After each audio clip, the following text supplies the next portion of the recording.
Hello everyone. तो हम लोग चलते हैं क्लास 10 के बहुत ही धमाकेदार क्वेश्चन की तरफ। मैंने बहुत सारे बच्चों को देखा है कि वो क्वाड्रेटिक इक्वेशन का ग्राफ नहीं बना पाते हैं, और अगर आप ग्राफ नहीं बना पाओगे देन उसका नेचर ऑफ रूट भी नहीं समझ पाओगे, तो फिर आपकी चीज़ें काफ़ी ज़्यादा कॉम्प्लिकेटेड हो जाती हैं। लेकिन अगर आप ग्राफ बनाना सीख ले रहे हो तो आप क्वाड्रेटिक इक्वेशन के किसी भी क्वेश्चन का बहुत ही आसानी के साथ आंसर देख सकते हो। तो जैसे मान लो कि यहाँ पर हमको एक पॉलिनोमियल दिया है ax² + bx + c, और किसी ने मुझसे पूछा कि इस क्वाड्रेटिक इक्वेशन का ग्राफ बनाना है तो कैसे करके बनाए।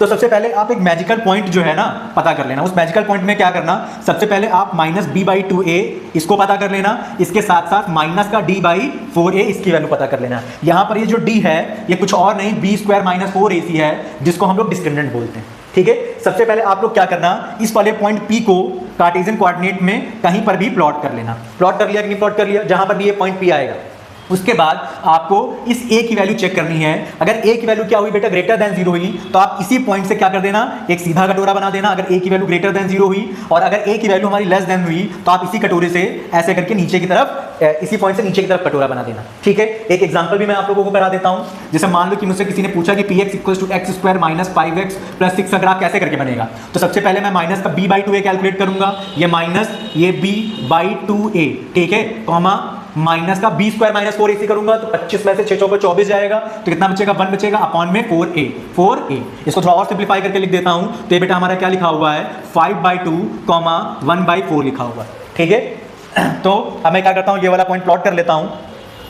तो देखो सॉरी, यहाँ पर ये माइनस का साइन आएगा, तो हमारा x coordinate positive, y coordinate negative, तो हमारा ये वाला पॉइंट P मैं इसको बोल देता हूँ, ये वाला पॉइंट P कहीं यहाँ पर आएगा। बस आपको अंदाजे से प्लॉट कर देना है।